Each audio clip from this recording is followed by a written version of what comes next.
Welcome back to the Sports Nerds podcast here on the 515 Podcast Network. I'm Brock Beerman alongside Dawson Livingston, and we are recording here on a Wednesday night, December 11th, getting ready for some Cyhawk hoops tonight for the women's side and then the men's side on Thursday night as well. We'll get this show will probably be live Thursday morning, so if you're tuning in live, thank you for tuning in, or if you're listening on the podcast stream or the pre-recorded stream later after the stream is posted.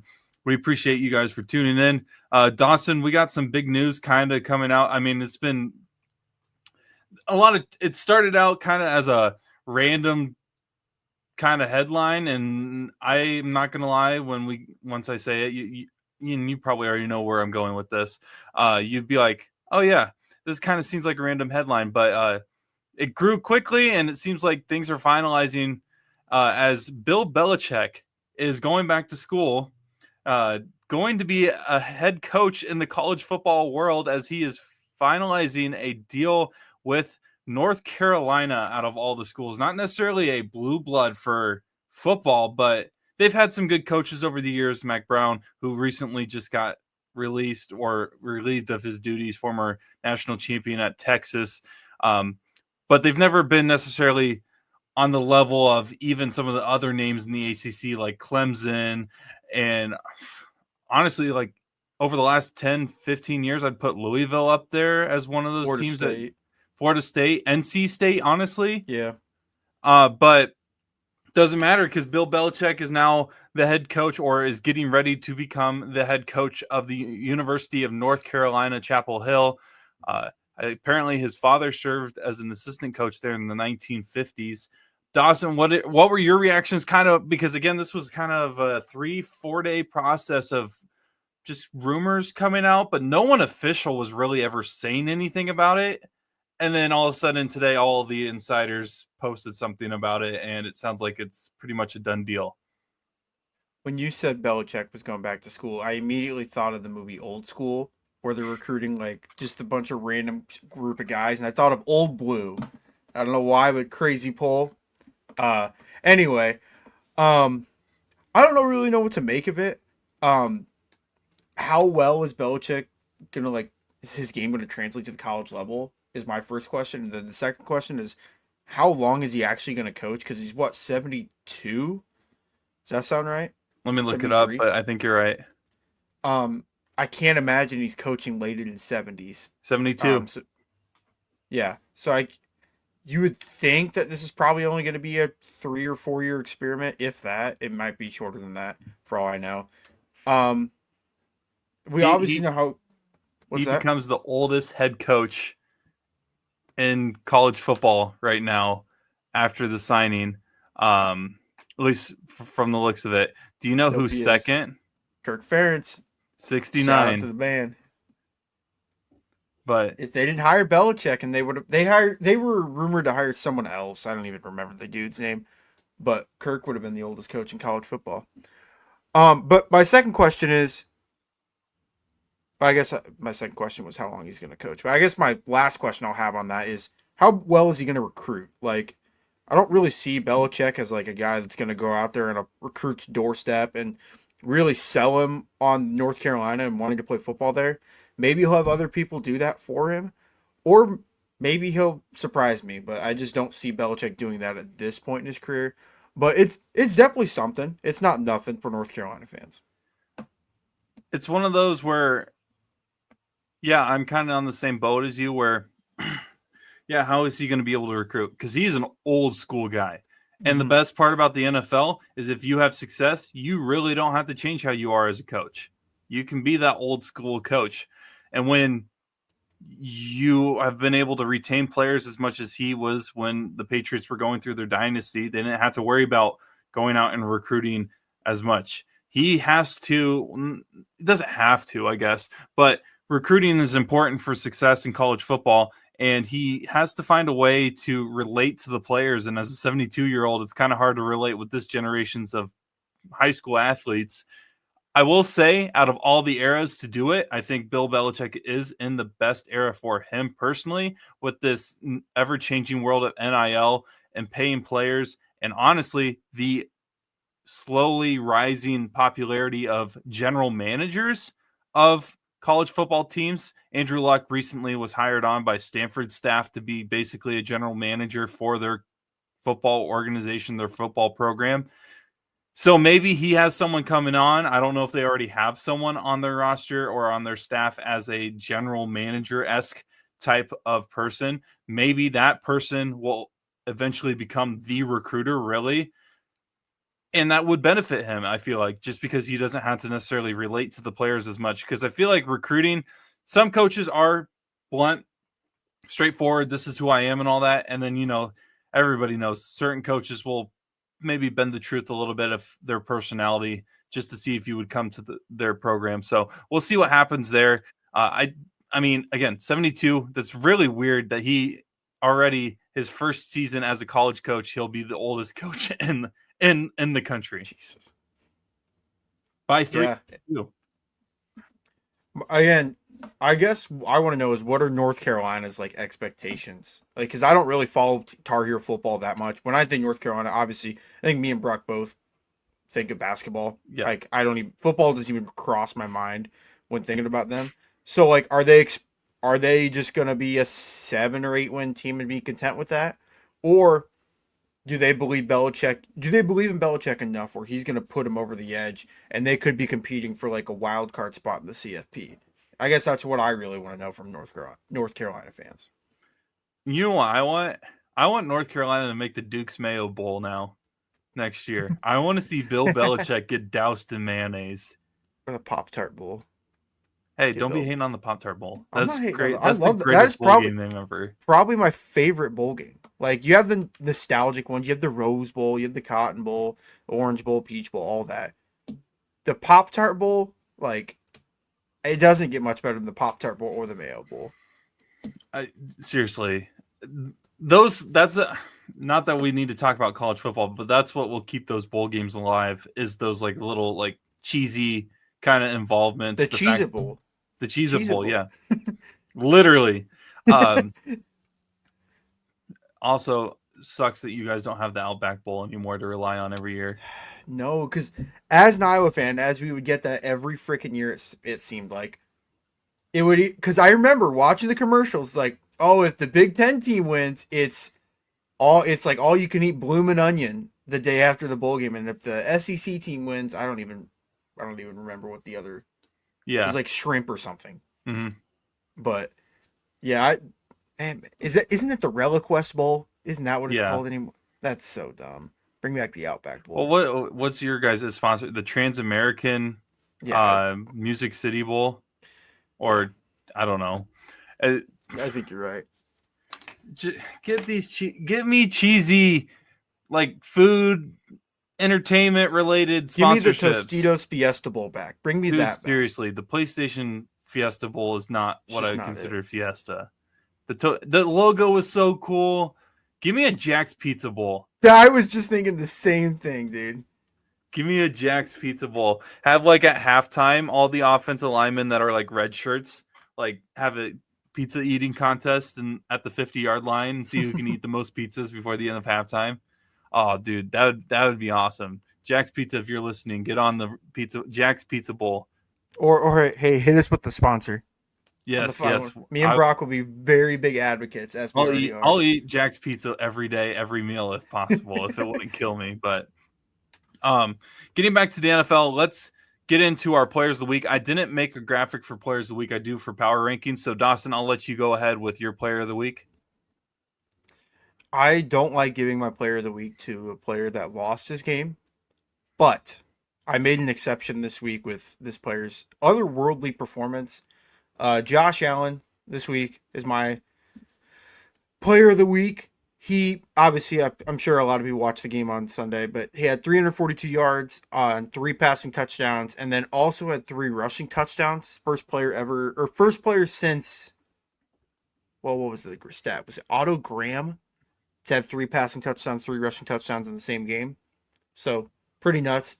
Bills did end up losing that one in a 44-42 shootout against the Rams, but Allen having basically 410 yards or 420 yards as a just himself and 6 touchdowns and no turnovers, which I just think that goes to show you how great of a day he had and how Buffalo needs to get their defense figured out. But yeah, that's my player of the week is Josh Allen. It's funny that you went with a player that lost his game. I also went with a player that lost his game. This guy had a very good performance while his team basically couldn't do anything to save their life. Had Caleb Williams. 316 yards with an average of 52.7 yards per punt. My player of the week is Tory Taylor of the Chicago Bears. Yes, sir. Few punts inside the 20, a long punt of 60 yards. You got to remember, Caleb Williams sent him a text after he was drafted by the Bears. You're not going to punt much. And here we are with 6 punts against the San Francisco 49ers. The 49ers absolutely destroyed the Bears. And you know what? If there ever is a get-right game, might as well be against the Bears. You have me looking up now who's got the most punts in this year. Ooh, that is a good question. Tory's tied for second with the Chargers J.K. punter. Scott. Yeah, and then the Browns, but that doesn't shock me. Yeah. The Browns have been iffy, and it sucks. It pains both of us to hear that because we love Jameis Winston. The last 2 or 3 weekends, I have watched compilations of just Jameis Winston randomness. The Jameis Winston edits have been crazy on my feed. It's amazing. The Lord has blessed me with a day to play in the snow. And that guy's just so funny. But yeah, getting back to the NFL games, we can honestly start with that Rams 49ers. That's soon, but not that's now. Tomorrow. Yeah, that's tomorrow or today, depending on when you're watching this podcast. But the Rams and the Bills. I'm not gonna lie. I sent a text to my buddy who's a Seahawks fan. By the way, I will never put Arizona on another top 5 list unless it is top 5 fan bases that get kicked in the balls every year. But Arizona has a top 5 loudest stadium ever, for your information. That's great. As someone who just did a 25 slide presentation on does stadium noise have an effect? So can confirm it does. Yes. Who has the loud? Wait, did you just do only college? I mean NFL, or did you do? I did NFL and college to compare it. Loudest in NFL is Arrowhead. Loudest in college was I'm trying to remember. It was either LSU or it was Washington. Like it was a weird one.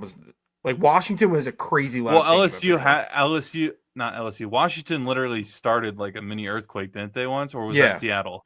I think that was Washington, something like that. But they were really high. Same with Oregon, and especially for Oregon not having a whole bunch of fans at their stadium because their stadium's not that big compared to most. I think it's smaller than Jack Trice and Kinnick. Quality over quantity. Right. I mean, quack quack. You don't want to, yeah. But back to the game. The Rams won 44-42 against the Buffalo Bills. I'm not gonna lie, this game shocked me. So that text I sent my buddy who's a Seahawks fan, I was like, "How is this the game of the week? I don't really think this game's gonna be even close." And maybe that's just me doubting the Rams every single week because I think I have been since the beginning of the season. I bet you can make a compilation of how many times I've said I just don't believe in the Rams. But they came out with a huge win against a team that we thought was in the top 3 of the NFL. Probably heading into this week. I know it's been a while since we've done a power ranking, and we'll get to that. But what were your thoughts on this game itself? I mean, you had Josh Allen as your player of the week, had a good performance, 3 touchdowns, both through the air and on the ground each. But unfortunately, it was Matthew Stafford and company that came away with a 2-point win. I think this shows more about the Bills' glaring weakness on defense. There's a stat, I don't remember who had it, but it was along the lines of the Sunday's game against the Rams was the first time the Bills haven't had a sack or a takeaway in a game since 2021.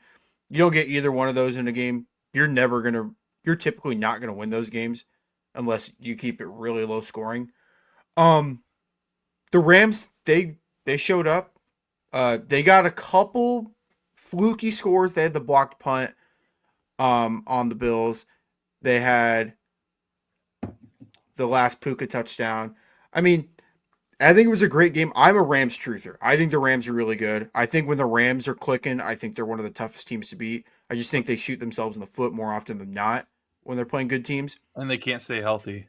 Right. That's the thing is when they're healthy, I think they're amazing, but more often than not, they're not healthy. So you can't really rely on them that much.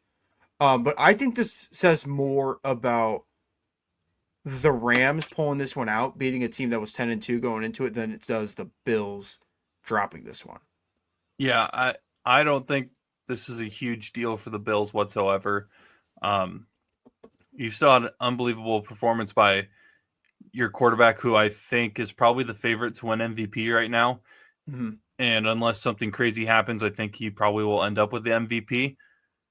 But at the same time, this is another situation where the Rams, when healthy, actually perform really well. And we mentioned that when they're healthy, they can put up numbers and keep games at least close, if not win some dominant games. Having both Nakua and Cup is just such a huge X factor for the Rams' success. I mean, Kyron Williams has performed really well this season. He's been a really good running back fantasy wise. I think he's fifth in the league for rushing yards, a little over 1,000, 12 touchdowns, and averages around 4 yards per carry, which isn't the greatest, but you're still getting the yards. You're still Right. getting downfield. He's usually a part of those big drives that they have. And then Stafford not turning the ball over is huge as well, because when it seems like he has those games where he turns the ball over consistently, they usually end up getting killed. Right. And again, I'll stay to it. I think the Rams, again, when they're clicking, can beat any team in the league with again, those wide receivers on the outside and Stafford under the center. Even a guy like Kyron, I think, is really good for the Rams. But I just think maybe they've dug themselves too big of a hole because they're 7-6 right now. I don't think they'd be in the playoffs as we speak. Nope. Um, no, they're on the They're a they'd game basically be on the behind. outside looking in right now. They're on that 7, 8, 9 bubble right now, tied with like the Bucks. But the Bucks are going to win their division, so that doesn't really. They're a game behind Seattle, really. It's the winner of the NFC West is going to the playoffs. That's where that's Yeah, at. yeah. Unless Washington has this fall off that I don't see happening, because Washington's sitting at the 7th seed. Um, but if you're a Bills fan, I wouldn't be too stressed about that one. I No. just think that was just a bad day for your defense, and I think you can bounce back from that. And I mean, of course, you want home field advantage throughout the playoffs, but it seems like Kansas City is just going to keep finding random ways to win games. Dude, the fact that you guys can bank in a field goal to win is just hilarious. You know, it's not the first time we've done that to win a division. Of course, it wasn't. But I just, of course, you want home field advantage. But I, you look back at that game a couple years ago in the playoffs where Kansas City had 13 seconds left. You had them beat, so you can do it on the road Mhm. at the toughest environments. It's just whether or not you're going to be able to manage Kansas City's just voodoo magic at home. Right.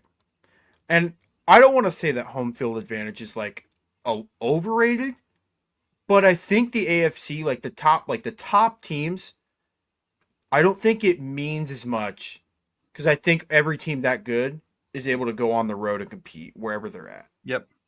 Because I So, think Kansas City can go into Buffalo, Buffalo going to Kansas City, vice versa. I think Houston might have a tough time in Buffalo, but you basically the 4 teams I'll say Kansas City, Buffalo, and the Ravens. I feel confident with any of those 4 teams going into someone else's house and having a really good shot to win.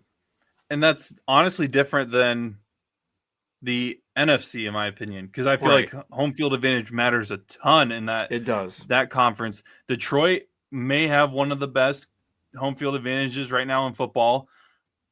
Philadelphia's fan base is tough to play against. Minnesota, I feel like, has one of the more underrated ones. Mm-hmm.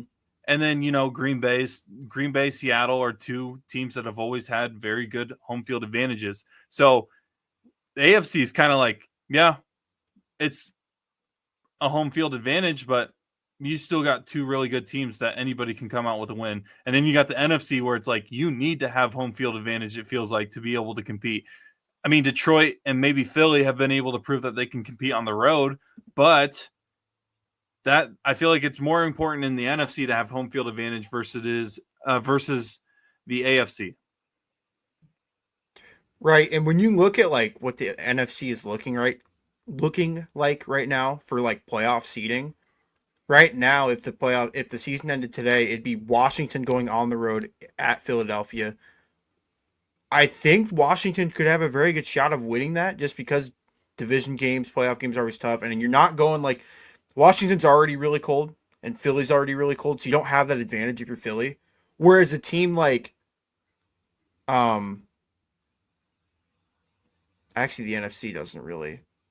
I guess Tampa Bay hosting Minnesota, but I feel like that would help Minnesota if Tampa Bay hosted that game. I don't I know. yeah, I don't think weather has a huge impact. It does, but it But ask the doesn't. Dolphins, dude. I saw what the Dolphins did last year in the That's the snow. Dolphins, though. That's the Dolphins. Look how they've been doing this year. Hey, they've been good since Tua's gotten back. I'll give them credit. I'll give them their flowers after poo-pooing on them. They They've been still have good. a minus 28-point differential. You know, I won't defend that. But they've been good. They've been trucking along. Can't win on the road. They cannot. It's just the Dolphins, dude. They're 2-4 on the road. It's just the Dolphins. You know what? That's fair.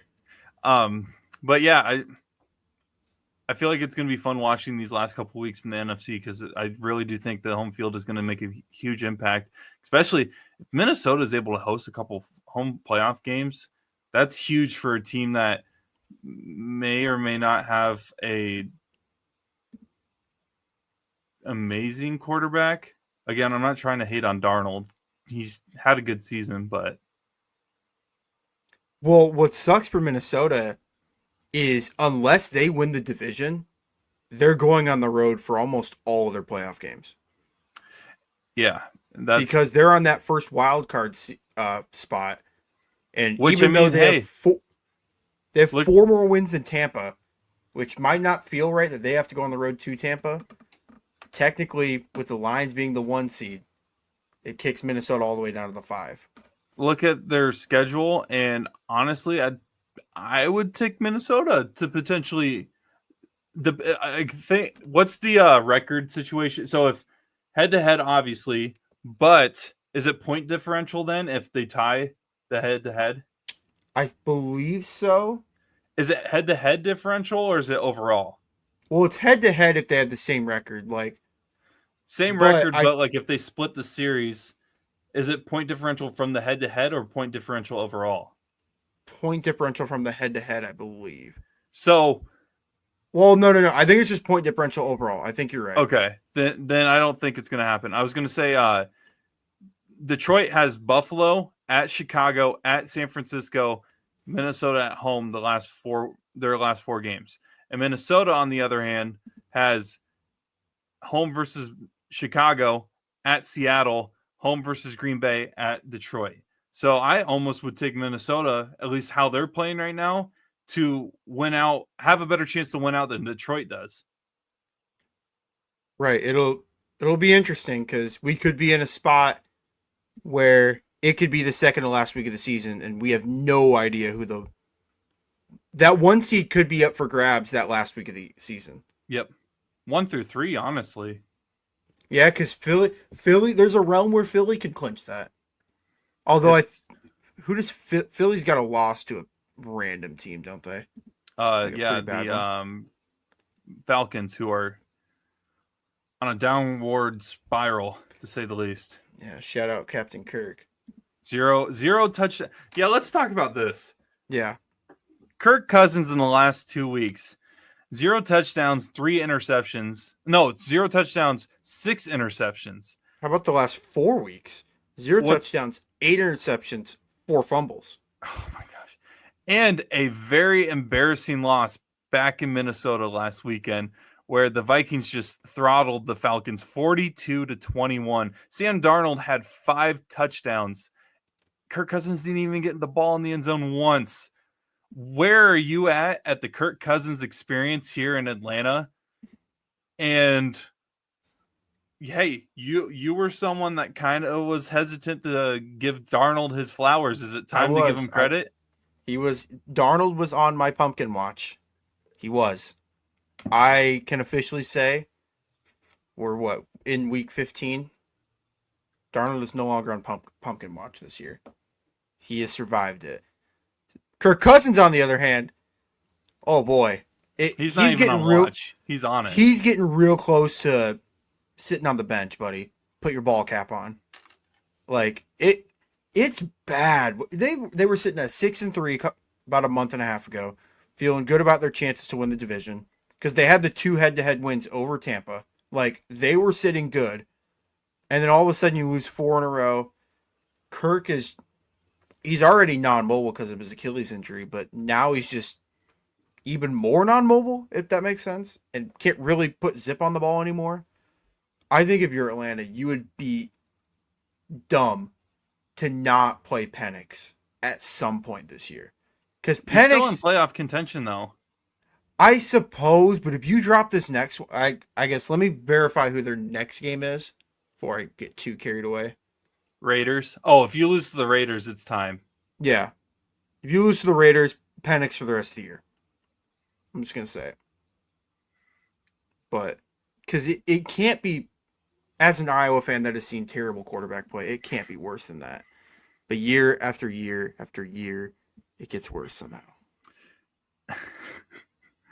Yeah, I would say out of all the people you would know, where's your stance at with this Minnesota team? They're 11-2, a game out from first place in their division. I mean, granted, they have that head-to-head loss against Detroit, but they've been playing some really good football, and they have, I don't know if it's really an argument anymore, probably the best wide receiver duo in the league right now, at least statistically. Minnesota's going to have some conversations this offseason, whether or not, because I'm in the boat. I wasn't in this boat at first to start the year. I think you trade McCarthy. You get him out of there. You found your guy. I mean, you're not going to get that much better than Sam Darnold at this point. Because Sam is having a phenomenal season for Sam standards. I'm old enough to remember the Sam Darnold that I saw in the New York Jets. He was not good. Okay? I'm just gonna be honest. But this season, 68% completion percentage, 3,300 yards, 28 touchdowns, 10 picks. Like, those are really good numbers. And he even has a passer rating of 108, which I think puts him in the top 5 of the league. So I think if you're Minnesota, you would be foolish to keep McCarthy and let Kirk Cousins, let Sam Darnold walk in the offseason. But Why not keep McCarthy though? Because you got a rookie contract for 4 years.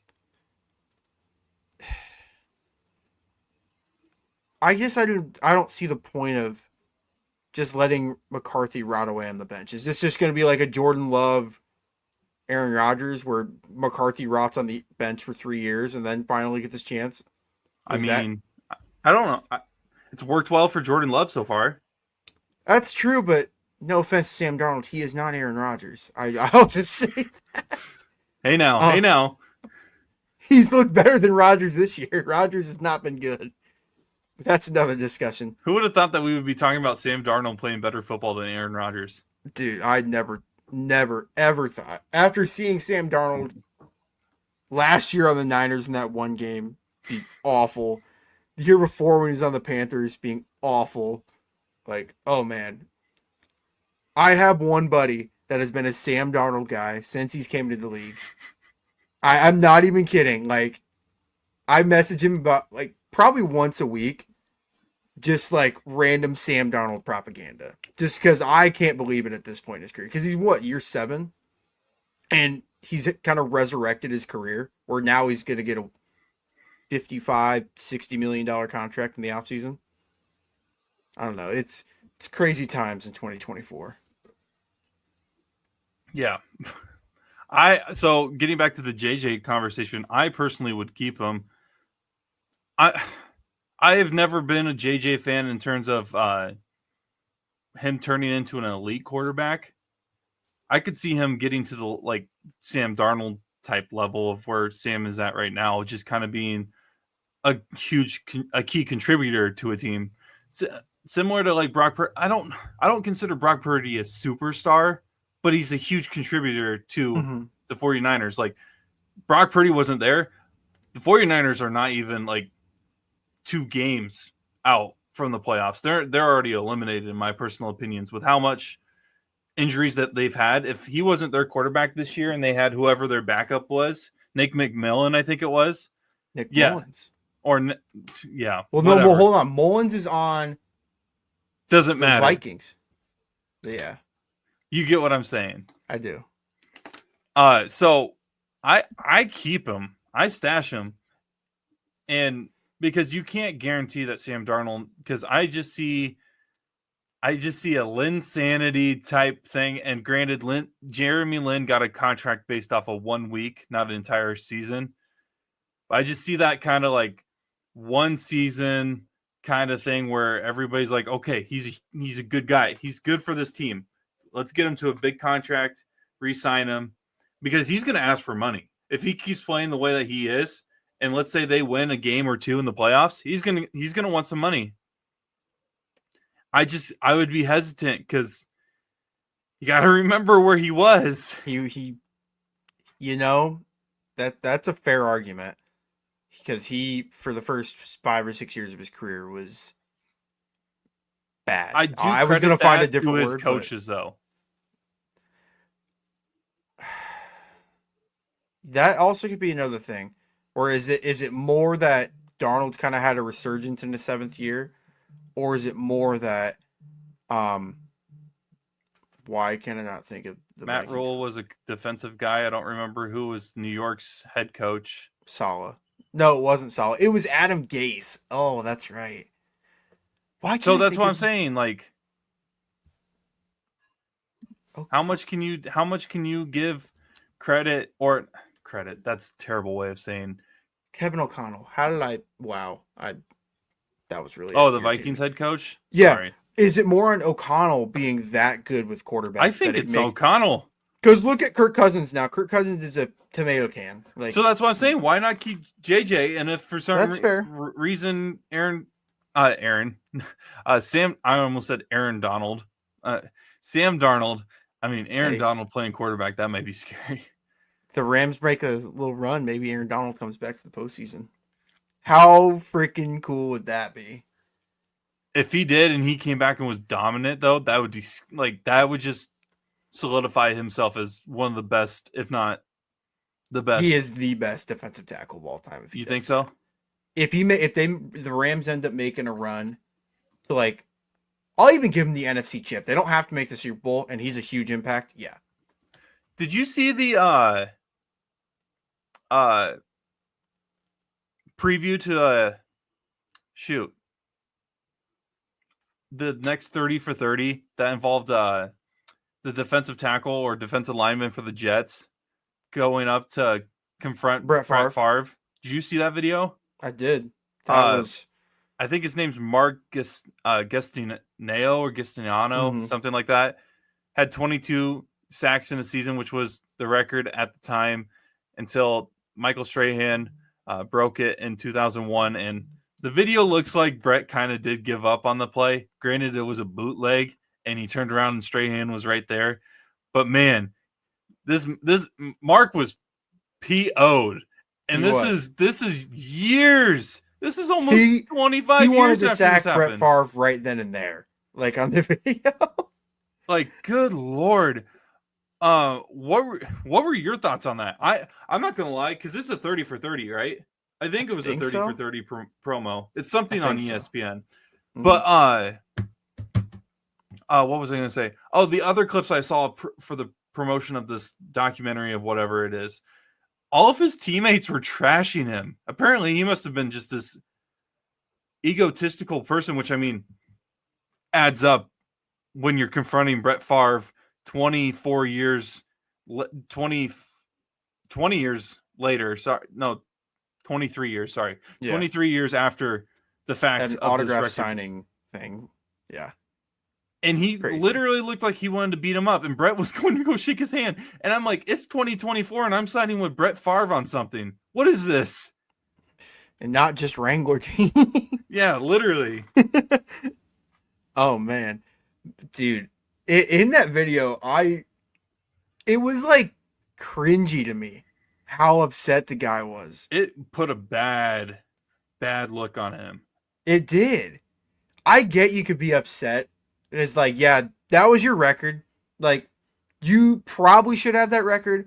Strahan probably shouldn't have it. That sack was kind of a phantom sack that they gave to Strahan. And But granted, Strahan was a 0.5 away from breaking it. Right. So, regardless, that's just like that's childish. To go up to someone 24 years after, whatever it is, after the fact and be like, I want to sack you right now, is what his exact words were. It's like, dude, calm down. By the way, it wouldn't have even mattered because Jared Allen tied his record. TJ Watt would have beaten his record in 2021. Yeah. So, and he's still doing that. Like, I think it's just most notable to Favre, though, because of the way that the last sack was awarded. And I get that. But, like, because he did kind of give up on the play. I won't lie. But I will say 2031, you might want to predict that someone's going to get 22 or more sacks because 2001, 2011, and 2021, 3 players have gotten 20 sacks or more. 22 sacks or more. Let me make my crazy poll. Who do I think could do it? Will Anderson. Will Anderson? Will Anderson of the Houston Texans. Well, I guess in 2031, he might not be on the Texans. I was going to say, and who knows what oh my gosh, imagine what the NFL landscape is going to look like. I don't even want to think, dude, I've been feeling really old lately with OG Fortnite coming back and just, I've seen a lot of, dude, I feel old. Do you know how old I'm going to be when Juan Soto's contract is done? I will be 36. I'm going to be 39. Oh, man, dude. I can guarantee you I will not have this even halfway through his contract. Matt Campbell just signed an extension with Iowa State today. For 8 years. And I'm like, I'm going to be 32. I'm not. I'll be 20. Campbell loves using this quote. I will not be the best version of myself at age 32. I'm going to look rough. I can guarantee you that. How old is Campbell right now? Oh, that's a good question. Is he in his 40s? Yeah. Like late 40s? No. I think he's like 40. Yeah, he's midway, 45. He signed at Iowa State on his birthday. Huh. He got hired by Iowa State on his birthday, which is like the coolest thing in the world. And this has kind of worked out. Imagine if it like would have failed the first time around and it was like, happy birthday, this is the anniversary of the team that you got fired from. That's true. I didn't even think about it like that. But getting back to the NFL, let's actually get into our power rankings just because we've been hinting at it a little bit. Dawson, I'll have you go first. It's been a while since we've had one, so Dawson will read off his here on the podcast for the people listening, the audio only version of the podcast. You know, I really wanted to put Kansas City back at 1 because apparently you're not supposed to win games by field goals, but the Lions did just that on Thursday. But I'll let it slide. Lions can still be 1. They've been playing well on both sides of the ball. Their defense, I still have concerns, and they're getting a lot of injuries on that side. So if they can make it through the next few weeks and potentially get Hutchinson back for the playoffs, Lions might be one of the scarier teams. They'll probably be the best team in the league. Number 2, I'm going to show my bias here. It's always going to be Kansas City. They're going to be 1 or 2 unless they go on a fall that I don't see happening. They've had some close ones over the last few weeks since we recorded. I won't lie. Almost losing to the Panthers. The fumble against the Raiders and the doink for the division against the Chargers. But they're just finding ways to win. So there's no reason to take them off from 2. Philly, I almost wanted to kick Philly out of the top 5. The way they almost lost that game with Leggett dropping that pass and the vibes going on in Philly. I don't, because I'm sure you've seen it, but the vibes right now, the articles coming out about AJ Brown and Jalen Hurts. I don't, I don't really like what's going on in Philly, It's but giving me Cincinnati Bengals vibes. they're still winning, so they can be 11-2. Steelers, I like what Pittsburgh's doing. They were off last week, so I'm not gonna fault them. They're not really gonna move at all. Um, Obviously, they're going to have a great defense come the playoffs. TJ Watt's a madman. Russell Wilson's been playing better than I would have given him credit for to start the year. Um, and their offense is finally starting to click. Um, but for that, I'm going to have Pittsburgh at number 4. And then number 5, the offense for Buffalo played amazing, but I got to dock them because of their defense. Giving it 44 points is never great. Um, Not getting a sack or a takeaway really hurts them. Again, I still think Buffalo's one of the 5 best teams in the league. I don't want people to sound like I'm bashing them too much, but you lose a game like that to the Rams, where you don't really ever get a stop. Um, you got to move down to number 5 in my power rankings. So at number 5, I have Arizona. They're playing some really. I'm just kidding. Arizona's playing like crap. I can't stand being a Cardinals fan anymore. I'll never put them in my top 5. You know, that was me and Braden's theory that Brock was dodged in the last few episodes, so you didn't have to talk about his top 5. I sent a text to my buddy who's a Seahawks fan, and I said I promised myself going into this season that I would not give myself any kind of hope about the Arizona Cardinals. You can only give yourself hope about when we do hardwood combos, Brock. And then what did I do? I gave myself hope. And now the team is, even without Cliff Kingsbury, doing the Cliff Kingsbury collapse right in front of my eyes. I can't stand watching this team.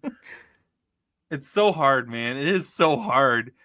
Like, trying not to give myself any kind of hope, and then they do that where they're like losing close games, or three of 4 games where they didn't give up a touchdown. Yeah. And like not giving myself any kind of hope, and being the leader of the division at one point for like a good 4 weeks, it felt like. Yeah. So this is actually my top 5 though. Detroit at number 1. So Kansas City at number 2. Same stuff as Dawson. Can't move them. If Kansas City would have won and Detroit would have lost, I would have moved probably that 1 and 2. Pittsburgh at 3. They move up because they didn't play and they didn't lose. Buffalo moves down because they lost to a team that I don't give enough credit for. 3 and 4 could easily switch probably back next week. Number 5, I put Minnesota in there because Sam Darnold's playing some good football, and the Vikings as a whole are playing some good dang football. Aaron Jones is actually a huge key to this team, I feel like, in their success. He only had 73 yards on the ground last week, but he averaged around 5.6, almost 6 yards a carry, had a touchdown as well. And Jordan Addison and Justin Jefferson are becoming one of my favorite duos to watch in the NFL. Both had over 130 yards last weekend. Addison had 3 touchdowns. Jefferson had 2. And I mean, what more can you say about this offense, man? If they had Mahomes, dude, it wouldn't even be a contest. Everybody would be competing for second place, really. Let's be honest. But the Vikings, 11-2. I put them as a sneaky dark horse to potentially, if the Lions drop a game, because the Lions have been kind of flirting with the L column, similar to Kansas City has been all year in recent weeks. So if they drop a game, watch out for Minnesota to potentially grab that division lead and maybe even the 1 seed. It's true. It's up in the air with that Week 18 game. That there are some huge last couple weeks, Week 18 games. I actually, and this isn't any hope of Arizona making the playoffs, but Arizona versus San Francisco in that final week could be one of, if not the biggest games of the year, because I feel like San Francisco's starting to figure it out. They're getting their guys on defense who have been hurt back, which is a good sign. Again, they still have injury issues, but anytime you can get some key players back on the defensive side of the ball, that's a good thing. So Arizona, San Francisco is one of those games you got to keep your eye out for. I mean, there's some other good ones in Week 18 too. We have like Carolina and Atlanta. Stop. Okay. No, but the other good one that I do see, I just had it. Where was I? Cincinnati and Pittsburgh. You can poo-poo on Cincinnati all you want, and I will. Cincinnati, I think, I can never count them out. They just, as long as they have Joe Burrow. If they have Joe Burrow and Jamar Chase, and Jamar Chase is gonna win the Triple Crown, I think they look at their schedule in the next 2 games. They're at the Titans and home against the Browns. Granted, I know division games are tough, but putting that aside, it's the Browns. And then you have a game against the Broncos, which will be tough. And then Pittsburgh. If Pittsburgh's already locked up that 3 seed, maybe Pittsburgh rests their starters and Cincinnati can get that win and sneak in as the 7 seed. Just saying. Just throwing it out there. Yeah. I mean, you're not wrong.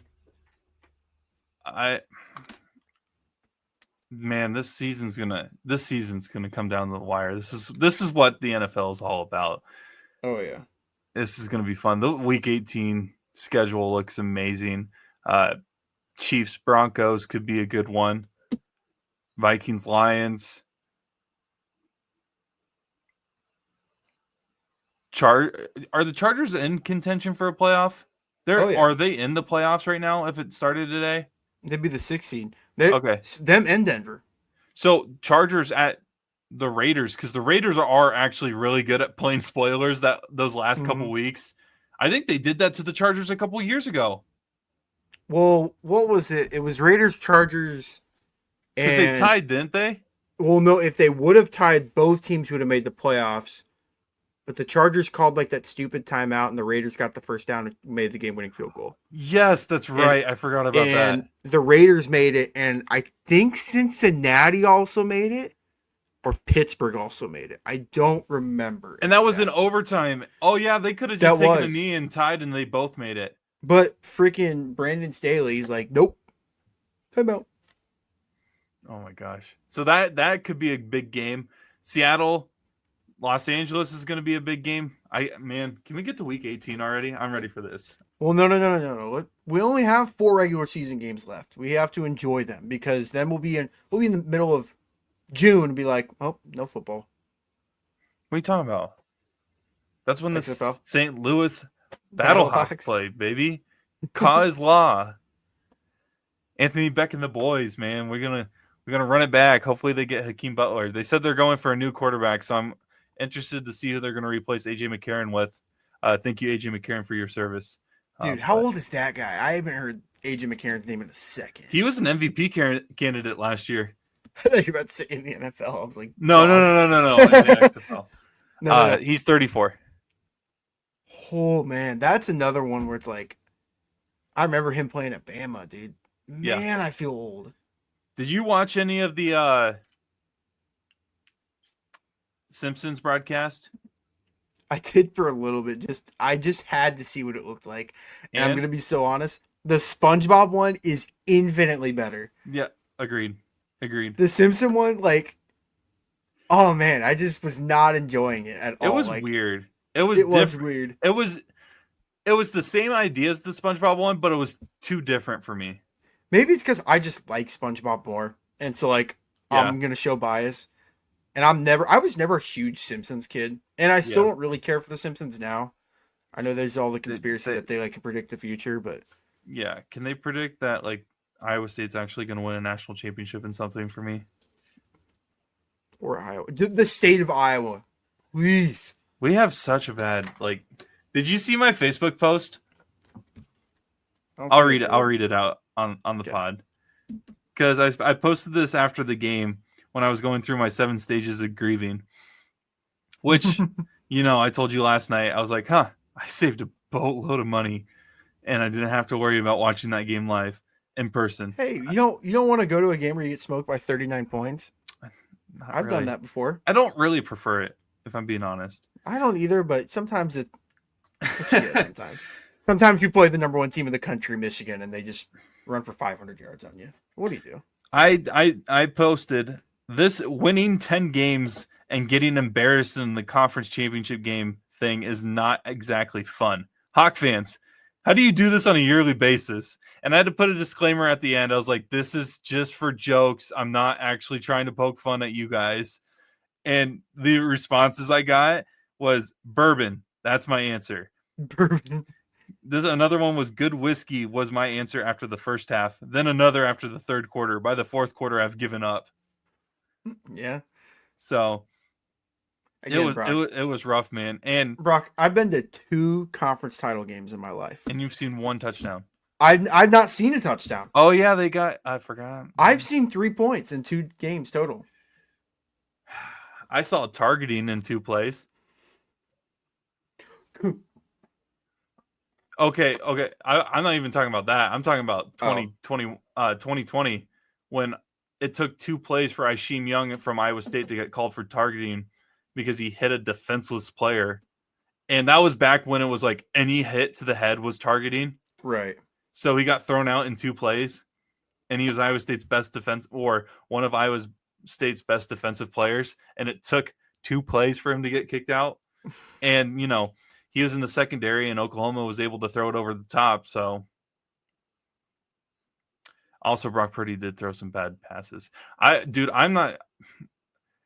I'll have to talk to you about this off the podcast, but and it's hard debating it, and it's not really even. And I'm not even trying to do this now, but there's a population. And it might be a population of 1. I'm not going to say who. That may or may not think that in 2 years, Rocco will break most, if not all, of Brock Purdy's records. Well, isn't he only going to play 1 more year at State? He's got 2 more years of eligibility. You don't think he tests his waters with the draft? Depends on. I mean, Brock Purdy was projected to be a first-round pick his junior year. It felt like, at least that's how people were making it sound out to be. I don't know. Also, I guess I don't know where he stands record-wise in comparison to Purdy, because I know Purdy owns like every single record in Iowa State history, pretty much. Let me look it up for you. So, real quick. That is not a photo of Brock. Oh my gosh. Yep, we're sharing screen. This is terrible, ESPN. What is going on? This is breaking news. You type in Brock Purdy on Google, and that's ESPN's photo.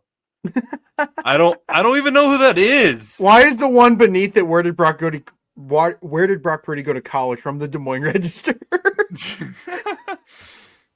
They knew how to get clicks when he was becoming popular. But going back to Brock Purdy, let me look here, because if I remember right, in college, let me look. Change it to NCAA football.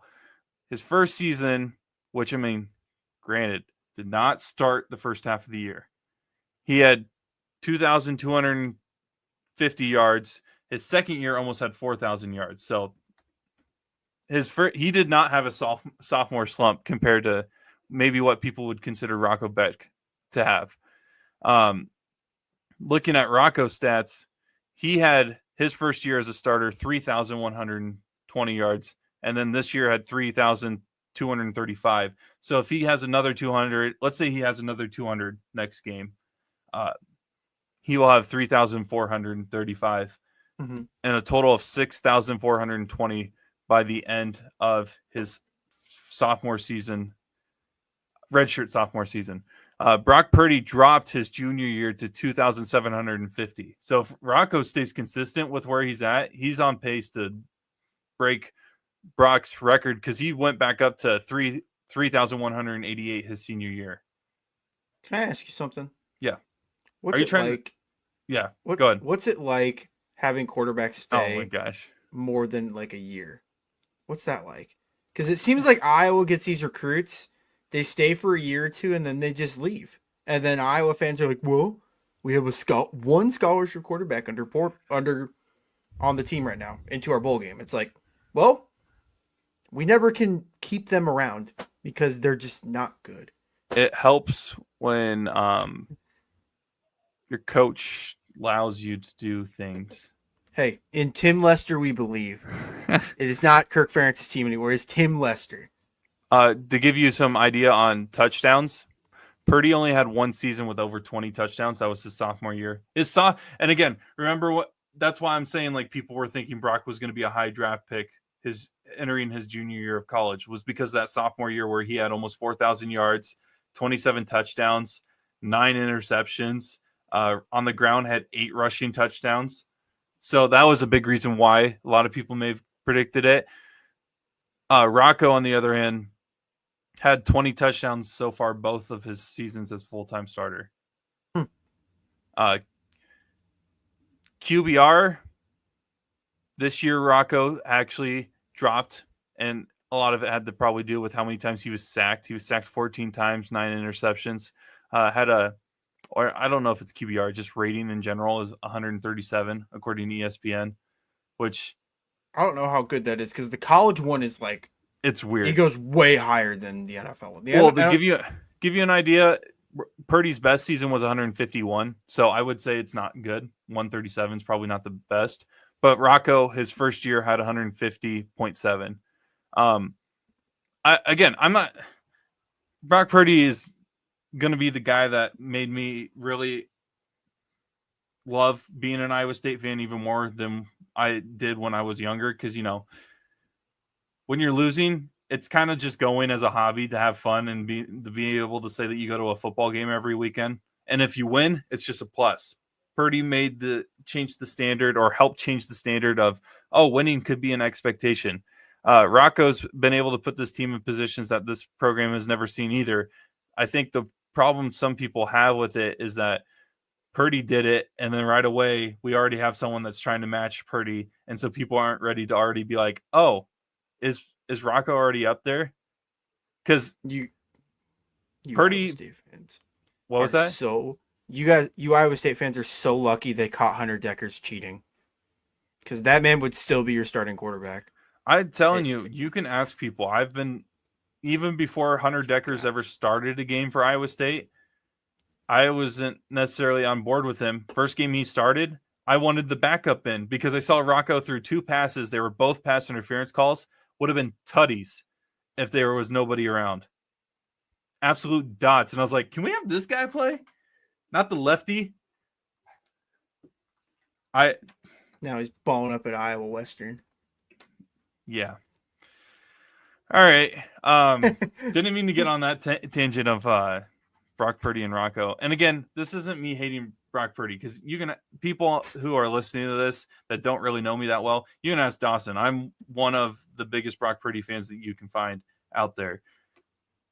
It's just, I had to fight people to convince people that Rocco was a good decision to start last year. So I'm very passionate about not JJ Cole.